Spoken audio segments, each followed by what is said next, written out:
You know, for the most part, everybody thinks that love is great, except when you're a coal miner in a small town in 1981.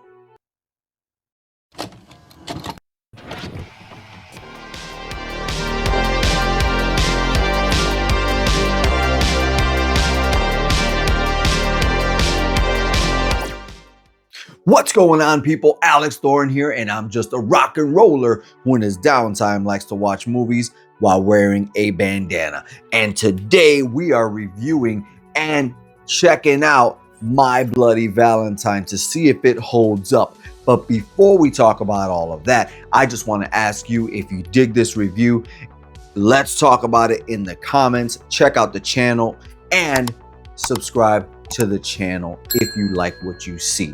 But with all that being said, let's see if 1981's My Bloody Valentine holds up. Friends defy the rules of a legendary murderer and discover he is real when they start celebrating Valentine's Day. From the very opening of this film, this is a wild ride. I'm telling you, you get two people in coal miner suits. One starts to undress and then show some skin, and there's a heart on her chest, which causes the other coal miner to lose his shit. From there, Harry Warden, a deranged former miner who survived a mine collapse years earlier and now seeks revenge against those who blames him for the accident, brutally murders them with a pickaxe throughout the night. And by the end, this is really a whodunit film because it is not Harry Warden, but we'll get into that a little bit later. Before that, we have this huge cast of 20-something-year-old, maybe 30-year-olds, which are treated like they're 19, but they're clearly late 20s, early 30s. They're all legal to drink. None of them have to hide anything. So I thought right away this was something that felt familiar, but also separated itself from movies that would come later on, such as Friday the 13th, right? Totally cool to get a bunch of teenagers together who need to get away from the adults to do the stuff that eventually gets them killed. In this, there's a lot of survivors by the end of the movie, but they're all adults making stupid decisions. Because of the tragedy that happened with Harry Warden, Valentine's Day is canceled in the small town. So the group of adults decide to go underneath with the mines and throw a Valentine's Day party. And once Harry Warden gets a hold of this information and they do what he warned them not to do, celebrate Valentine's Day, there's a killing spree and there's some really gnarly deaths. It's incredible. There's also another great scene where one of the female characters gets hung up on something and the hook, or the pipe rather, goes right through her mouth and the water is coming out through her mouth while she's just up there hanging dead. And besides the slasher-esque kills, there's not much more going on with this movie. I mean, you really do go into this movie expecting a decent horror movie, but what you get is a great slaughter fest, a slasher, true and true. Nice deaths and a killer that is memorable by his look.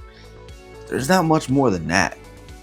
By the end, the killer is not Harry Warden because the chief reveals that Harry Warden's been dead for 4 years. Like, when did he get this information? It's actually one of the love triangle guys from earlier, Axel. And when I tell you this is a weak reveal, it is a weak reveal, especially with the way it's done. A face from down here where when I first saw it, I was like, who is that? Then it clicked in my head, oh, that's one of the love triangle guys with this lame storyline. And then they do flashbacks to Harry Warden killing his father. And since he witnessed that, he now has mental trauma and wants to kill people like Harry Warden did. I just thought it was a weak ending.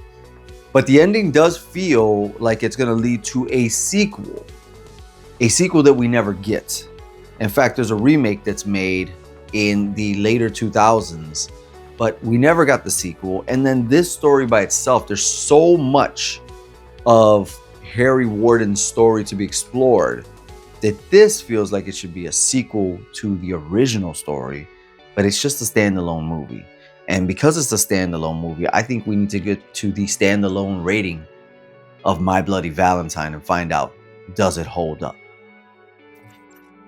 As for acting, I'm going to give this film 2 bandanas out of 5. Everybody, I guess, does what they have to do, but nobody really stands out to me, and most of the cast is pretty annoying. As for effects, I'm going to give this 4 bandanas out of 5. The effects are undoubtedly great. Are they a little dated? Yes. Do things get better in the 80s as we go forward? Yes, but this is amazing for 1981. As for story, I'm going to give this movie 2 bandanas out of 5. I just thought it's kind of a weak story to get a slasher film going, especially with what we find out in the end. So to answer the all-important question of, does My Bloody Valentine still hold up today? I'm actually going to have to say no. Now, I haven't seen the remake, so I can't speak on that, but this 1981 version just seems so slow and drab. It's like the only time I actually woke up from watching it was when a kill happened. That might be the point, but I need more from my horror movie than just a gnarly kill and boring. Oh, gnarly kill, boring. Great, another kill. I need story too. So tell me, with it being Valentine's Day, have you ever seen My Bloody Valentine?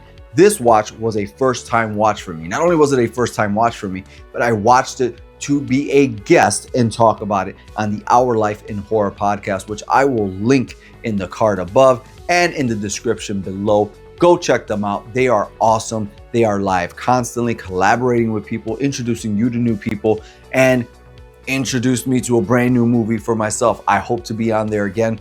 Let them know Thorn sent you. But Valentine's Day, are you taking somebody out to see a Valentine's Day movie like Hard Eyes? Are you staying home traditionally to watch a horror movie on Valentine's? Let me know. Did you watch this movie in the theaters, or have you only seen the remake? Let's chat about it down below in the comments section. And if you want to chat about this movie and more, you got to join this channel's memberships.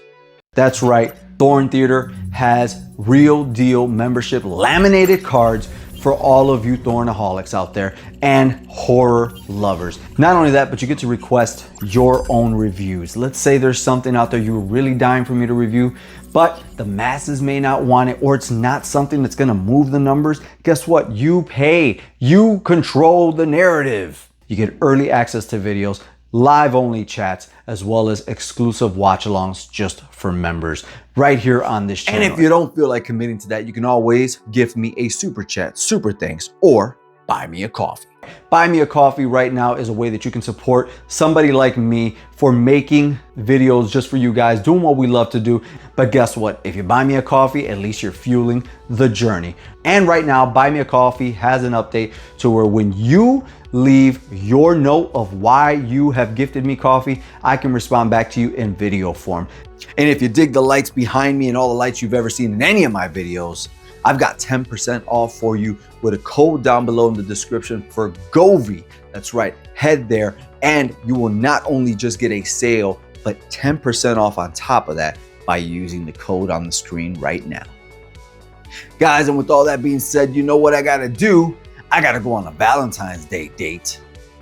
Come back, rock out, watch some movies, and review them for you.